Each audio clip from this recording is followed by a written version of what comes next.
Alright, let's set the scene. You're on a jungle expedition because, of course, you are. Maybe you're searching for a lost treasure. Maybe just trying to impress your friends with your impressive knowledge of rare plants. Either way, you take one wrong step and whoosh, your foot sinks into the ground. You look down. Quicksand. This is it. This is how it ends. You've seen the movies. You know the drill. You'll sink down, slowly, dramatically, while eerie music plays in the background. Any second now, you'll disappear, waving one final desperate hand before vanishing into the abyss. Except, that's not actually how quicksand works. So what really happens if you fall into quicksand? And more importantly, how do you get out without starring in your own personal disaster movie? Let's break it down. First of all, what even is quicksand? Quicksand isn't some magical, bottomless pit of doom. It's just water-saturated sand that has lost its ability to support weight. Think of it like wet cement, only less intentional. Here's what's going on. When sand is packed together tightly, it forms a solid surface. You can walk on it just fine like a normal beach. But if too much water gets mixed in, either from underground springs, heavy rain, or just really bad drainage, the sand loses its structure. The grains become suspended in water, and suddenly you've got yourself a patch of quicksand. It looks solid. It might even feel solid when you first step on it. But the second you apply pressure, boom! The sand liquefies around you, and you start sinking. Can you actually sink all the way down?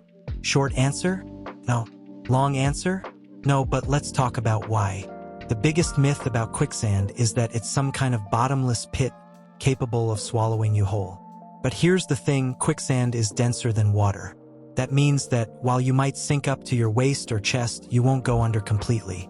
In fact, your body is actually more buoyant in quicksand than in water.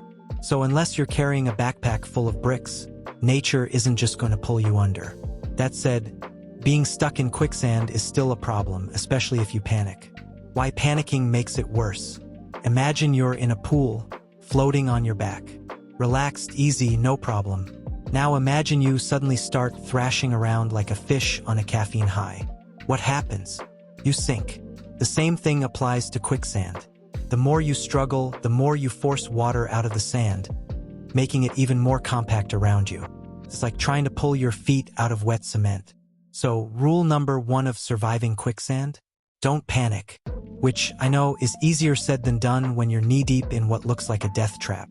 How do you actually get out? Alright, let's talk survival tactics. First, stop moving so much. Thrashing only makes things worse. Instead, take a deep breath and lean back, like you're trying to float in a swimming pool. This spreads your weight over a larger area and keeps you from sinking further. Next, wiggle your legs gently to create space around them. This lets water seep back in, loosening the sand. Think slow, controlled movements, not frantic kicking. Then, if you can, try to roll onto your back and use your arms to push yourself toward firmer ground. The goal is to distribute your weight evenly and crawl your way out, rather than trying to pull yourself straight up, because that won't work. And if you're really stuck, well, hopefully you brought a friend, because getting help from someone with a rope or a stick is always better than trying to solo your way out. Where can you actually find quicksand? Good news.